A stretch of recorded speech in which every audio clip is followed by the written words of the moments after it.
Hey, good morning, Canvas family. Happy Sunday and welcome to our online gathering. Especially if it's your first time here with us today, welcome. My name is Travis, and alongside my wife, Jenna, we get to serve as the lead pastors here of the Canvas community. And we're so glad you're here. In fact, you've picked probably the best week to join Canvas because today is Canvas's birthday. Come on, somebody. Today, Canvas turns 9 years old. We're getting so big, aren't we? Man, it's amazing. I'm so excited about today and so grateful for everything that God has done these past 9 years. And so go ahead and say happy birthday in the comments. Show your Canvas family some love and let's celebrate all that God has done, but let's also anticipate all that God is about to do because I'm convinced of this. I promise this isn't hype. This is true. I'm convinced that as good as the past 9 years have been, that our next 9 years are going to be our best years yet. Man, I believe it. I hope that you do too as well. Well, we're continuing our teaching series today called Future Church. In fact, we're going to actually be wrapping up this series today. And I just want to take some time and share some vision, share some things I'm praying about, share some things God is stirring up and has been stirring up in my heart. And I believe it'll speak to you individually, but I also think this is a message for us collectively as a church. I believe this is a message that's more than just a teaching, but it's an invitation. It's an invitation to next level faith. It's an invitation to next level courage. It's an invitation to build a future church that is worth passing on to the future generation.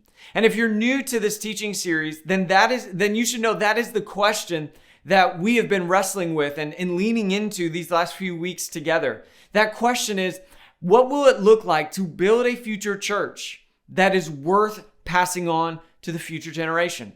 How do we right now as the present church build a future church that the future generation will actually be grateful to receive from us? And so if you've missed any of the previous weeks, I encourage you to go on our YouTube channel. You can watch all those teachings. But this week, I'm so excited to share what God is stirring up in me and to invite you into what God is doing next here at Canvas. But first, I want to jump into a story in 1 Kings chapter 18, verses 1 through 2, and then verses 41 through 45. This really powerful story in the prophet Elijah's life. We talked about Elisha last week. I want to talk about Elijah this week in 1 Kings chapter 18. So let's go ahead and read that together. Verse 1 says this: Later on in the 3rd year of the drought, the Lord said to Elijah, "Go and present yourself to the king Ahab. Tell him that I will soon send rain." And so Elijah went and appeared before Ahab. Now we need to pause there because you need to know why these first couple verses matter so much. You see, Israel is in the midst of a 3.5-year drought and famine. 3.5 years. There hasn't been a drop of rain in 3.5 years. There's not been a cloud in the sky for 3.5 years. Not even Carl the Fog has made an appearance like he has this past week in San Francisco. It hasn't even showed up for 3.5 years in Israel. There were 3-year-old children who had no understanding of what rain was. But things were about to change for the nation of Israel. And that's where we jump into verse 41 of 1 Kings chapter 18. It says this: Then Elijah said to Ahab, "Go and get something to eat and drink, for I hear a mighty rainstorm coming." So Ahab went to eat and drink, but Elijah climbed to the top of Mount Carmel and bowed low to the ground and prayed with his face between his knees. Then he said to his servant, "Go and look out toward the sea." The servant went and looked and then returned to Elijah and said, "I didn't see anything." 7 times Elijah told him to go and look. And finally, on the 7th time, his servant told him, "I saw a little cloud about the size of a man's hand rising from the sea."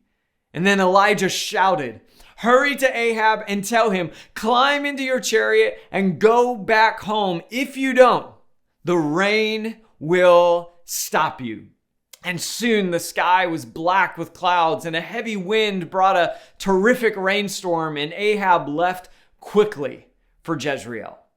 So after 3.5 years, Israel was about to come out of a drought. That rhymes.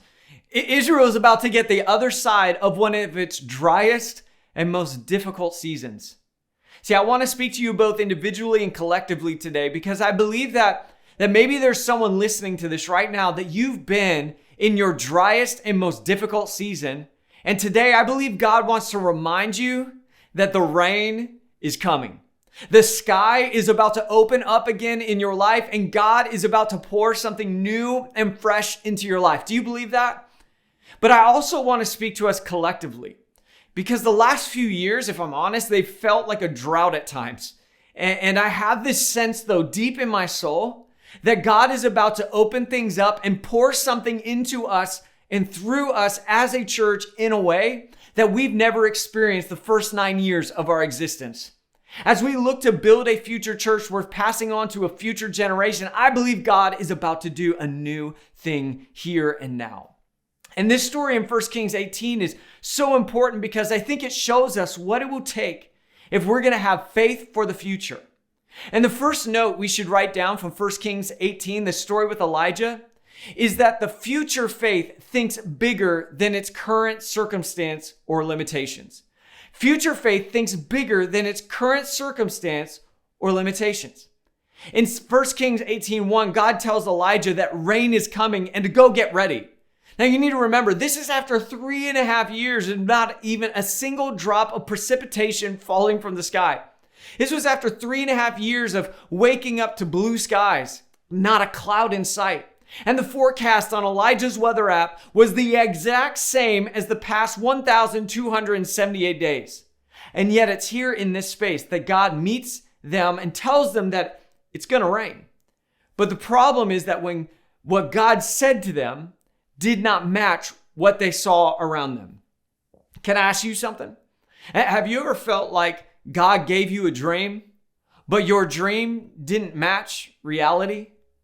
Like God gave you a dream to run a company, but you're still bringing coffee to your boss?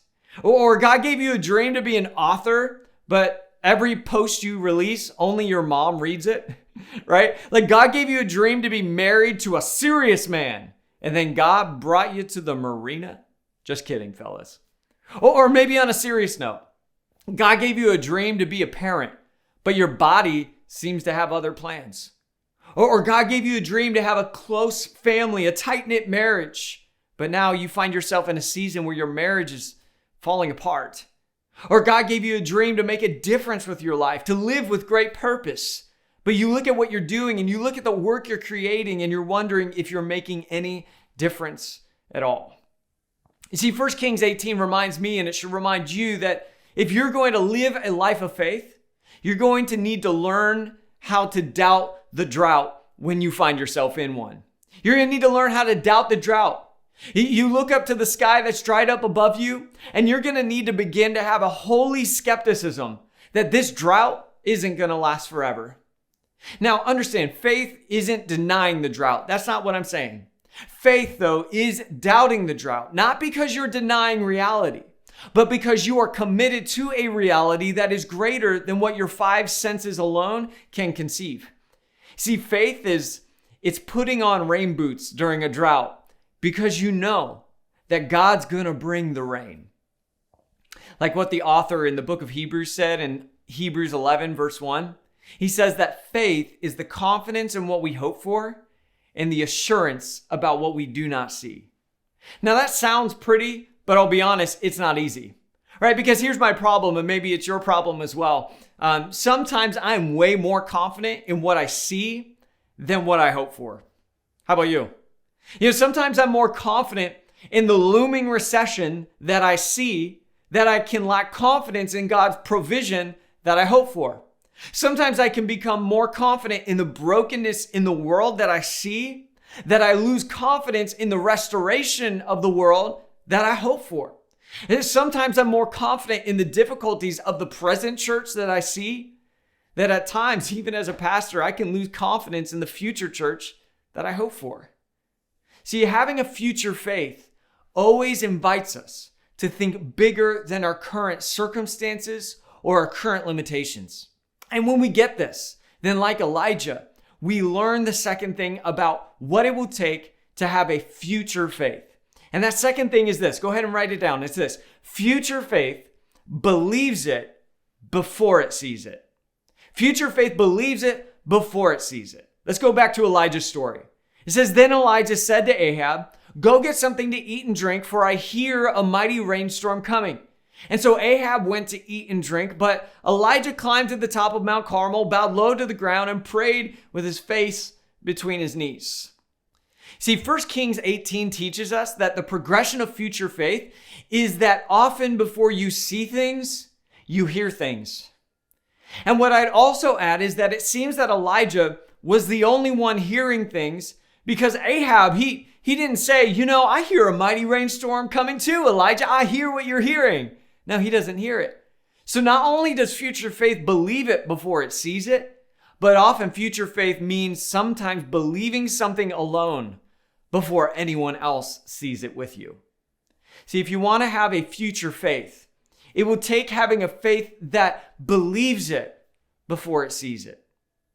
Have you ever sensed that God was changing something in your life, but you didn't exactly know what? You just had this feeling. Maybe a relationship or your job or where you live. And it's like you heard the wind blowing, but just couldn't see where it was taking you quite yet. That's what I'm talking about. Future faith, you see it, you feel it often before you see it. And why does God do it this way?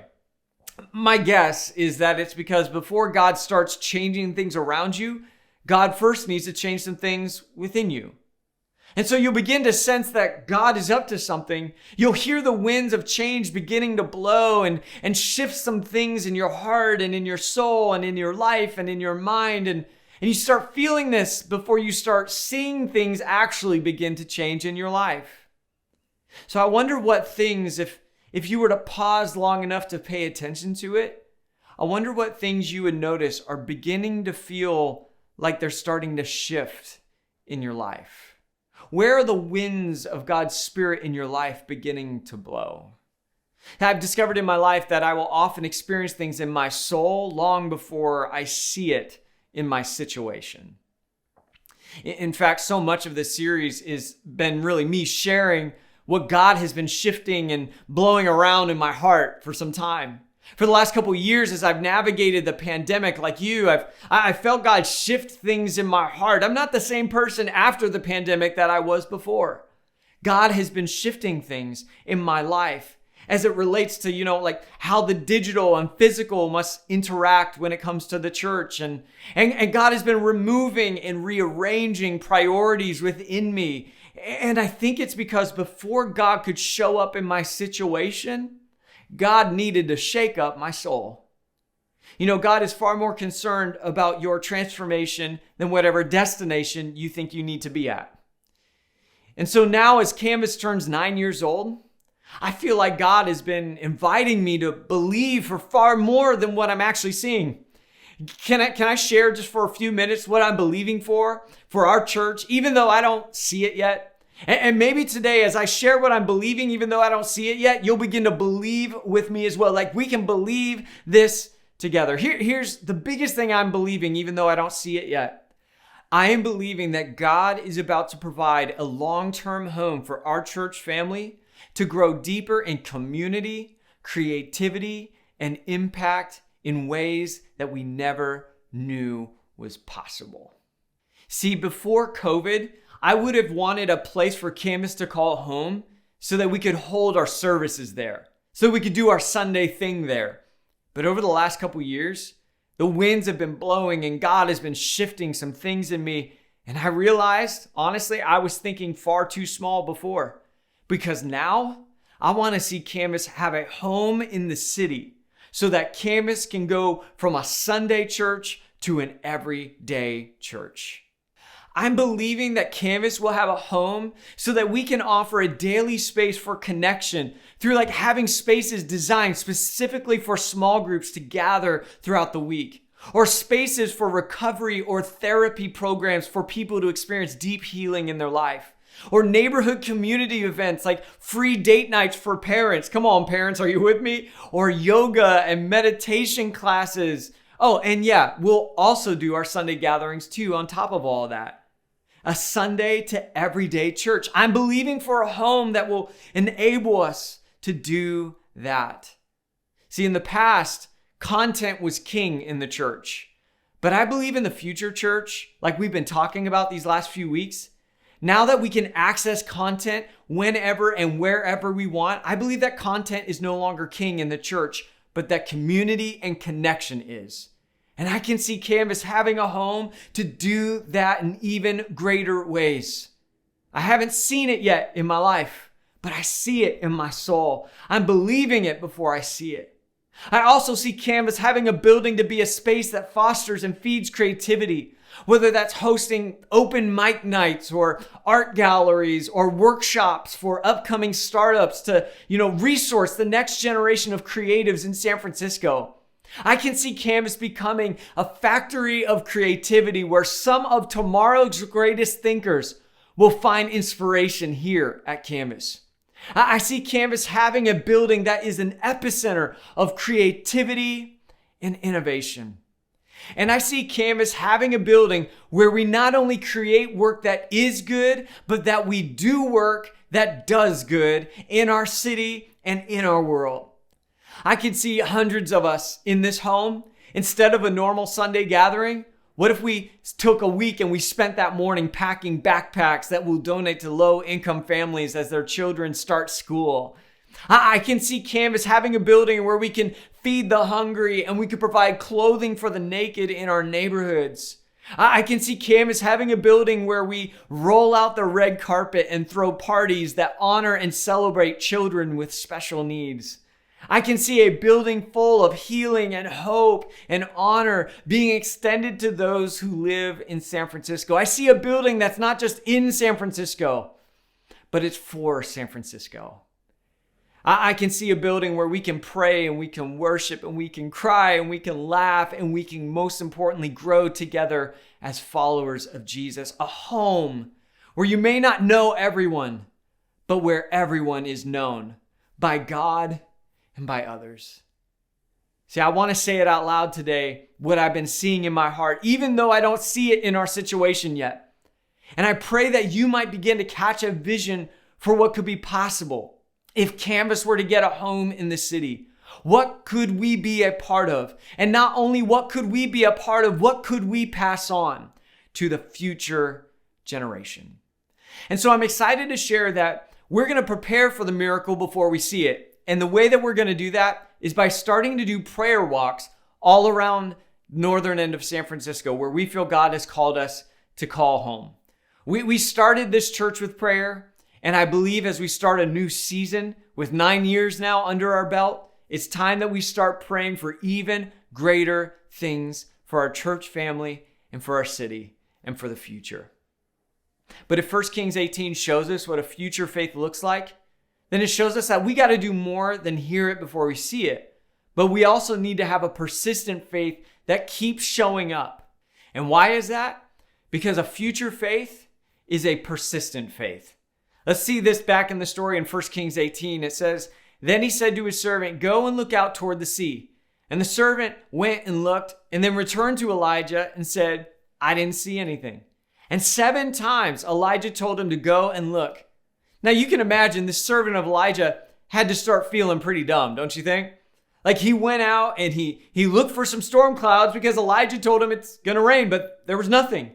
So he goes back to Elijah, and Elijah is praying passionately, and he tells Elijah, "There's nothing there, boss. What do you want me to do now?" And Elijah says, "Go and look again." And so the servant goes back, and again, nothing. He goes back to Elijah. "Yeah, there's nothing in the sky there, Elijah." And then he says, "Go take a harder look. Go again." And so he goes back. Hey, he's pulling out his weather app this time, and in the next 10 days, it says no rain is in sight. But he goes back again because Elijah told him to do this. And he does this 7 times. See, I think there's a lesson that we need to get here about what it looks like to have a persistent faith. And that lesson is that even when we see nothing, you got to keep believing that God is up to something. Even when you see nothing, you got to keep believing that God is up to something. And so when you go and look for rain during a drought in your life and you come back with nothing, persistent faith says, go back again. Go look again. Still don't see what God is doing in your career? Go again. Still no breakthrough in your faith? You got to go again. Still getting doors slammed in your face? Get up and go again. Still have landlords of buildings not want to talk to you because you're a church? That's just me. I got to go again. Still dealing with days of depression? Go again. Still nothing? Go again. Why? Because the power of one's faith is seen in its persistence in the face of resistance. And we're told that it was on the seventh time that something happened. Now, the Bible is awesome because the authors often are pointing us to stories that are bigger than the story we might be reading. And this is a good example of that. I think that's what we're seeing here when the servant didn't see the cloud on the fourth, fifth, or sixth time, but he saw a cloud on the seventh time. Why does that matter? Because the number 7 carries huge symbolism in the Bible. 7 is used over 800 times in the Bible. 7 is a number used for completion or perfection. The world was finished being created in 7 days. God made the week 7 days long. In the book of Hebrews, Paul, he uses 7 titles to refer to Jesus. In the final book of the Bible, the book of Revelation, there are 7 churches, 7 angels, and 7 seals, and 7 trumpet plagues, and 7 thunders, and 7 last plagues. You see this number 7 all throughout the book. Jesus performed 7 miracles on the Sabbath. San Francisco is 7 miles by 7 miles. Therefore, this is God's city. Come on, somebody. And last but not least, and very much the most important, the Golden State Warriors have won 7 championships. Why? Because they are God's team. Come on. See, the number 7 is the number that is associated with God. It's God's number. And in the Bible, the number associated with man is the number 6. Adam was created on day 6 of creation. Revelation says the number of man is 666. 6 is mankind and 7 is God. 6 comes before 7. 6 falls short of 7. Man is not God, just as 6 is not 7. So what is the author's point with the servant going back and seeing the cloud on the 7th time? Maybe the point the author is trying to tell us here is that before Elijah would see a miracle in the midst of a drought, he would need to go from 6 to 7. In other words, he would need to go from what a man can do to what only God can do. I wonder how many of us have yet to see a miracle because we keep stopping at 6. And we keep stopping at what we can do on our own strength, on our own wisdom, on our own abilities. And as a result, we never see what God can do. I mean, when was the last time you had a dream that put God's reputation on the line? When was the last time you truly came to the end of yourself where only God could show up?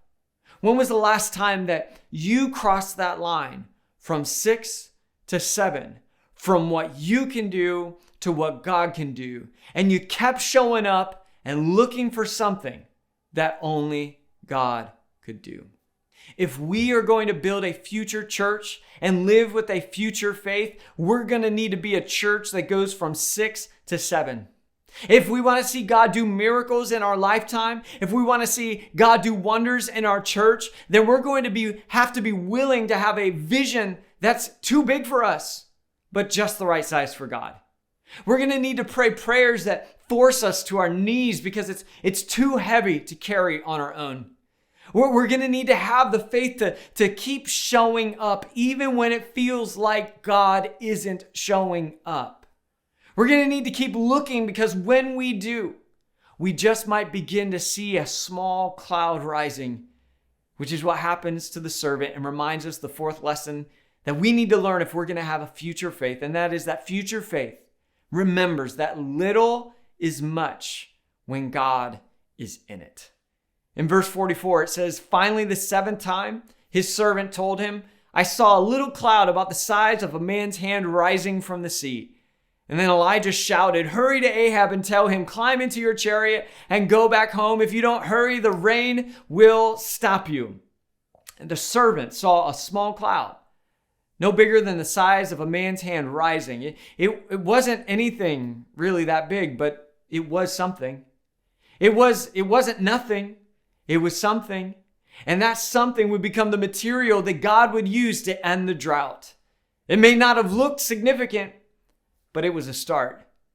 And who here knows that most things suck when they start, right? I mean, have you ever gone to the gym for the first time, trying to get back in shape or something? I mean, this is why I could never get a membership at Equinox. Not just because it's like crazy expensive, but mostly because I'm pretty sure the average body fat percentage of members at Equinox is like under 3%. I don't belong there. It's clear. That's why I go to the gym that I go to, because I can't tell if it's a gym or a nursing home. I'm the youngest and most fit person there, and it's pretty awesome. But that's okay, because when I started going to the gym, it wasn't pretty. It was ugly, in fact. See, the start might suck, but it's still something. It may not be nothing, but it's something. I wonder what small cloud is rising in your life. Maybe it's not the job you want, but it's a start. Maybe you had only one day this week that you felt at peace, but last week you didn't even have that. It's a start. Maybe your marriage isn't where you want it to be yet, but finally your spouse agreed to go and get counseling. It's a start. See, just because it's small doesn't mean it can't become something significant. Future faith knows that significant outcomes often have small beginnings. You know, I've continued to battle whether I should share what I'm seeing with you. I mean, is it foolish to talk about getting a building in San Francisco when a recession is looming? It feels kind of crazy. I mean, how could you possibly, raise the funds needed during this economic climate? I've wrestled with the inner critic that tells me often, Travis, around 60% of Canvas moved out of San Francisco during the pandemic. You're not big enough to talk the way that you're talking. But you know what I've realized? It doesn't take faith to say that something is significant when it looks significant. That's easy. Anyone can do that, and it takes no faith. But it takes real faith to see something when others see nothing. It takes real faith to say out loud that something is significant when others say it's insignificant. It takes real faith to see something good when others can only see what is wrong. The servant came back to Elijah and said, "It's a cloud. It's only the size of a man's hand." But Elijah saw something significant in the making. And when I look out at this church in person and you here online, I see a small cloud rising. When I get an email from a woman in Salinas who I've never met in person, but she has been watching Canvas for 2 years and it has transformed her life, I see a small cloud rising. When I see the impact that we have in our city through your generosity, even after a pandemic, I see a small cloud rising. And I have more confidence than ever that God is using this present church right here, right now, as the material to make the future church worth passing on to the future generation. I believe that through this community, God can bring grace and hope and love that this dry and weary world is thirsting for.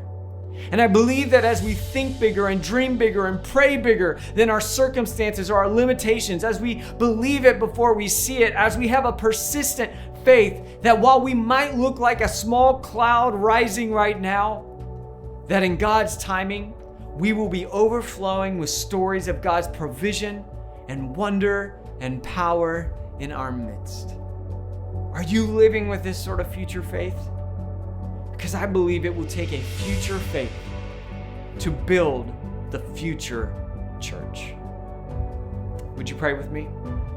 Father God, I thank you so much for my brothers and sisters who are watching right now. And first, God, I thank you for 9 years of this church's existence and all the miracles and transformations and breakthroughs that have taken place over the course of these 9 years. God, it is amazing, and we just say thank you.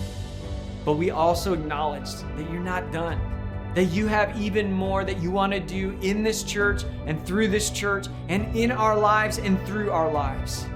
So God, help us not to get content. Help us, God, to not settle for where we are and miss out on where we must be. Lead us forward into the future. Give us the future faith that Elijah had to keep going again, to keep believing beyond his circumstances or limitations, and to see the significance in even the smallest of victories. Father, I pray you would give us the eyes to see what you see, the hearts to sense what you're sensing, and the courage, God, to go where you are going. God, make us the kind of people that will build a future church that is worth passing on to the future generation. We give you this church, we give you our lives, and we commit ourselves to the future, wherever it might take us. And we ask this in Jesus' name. Amen.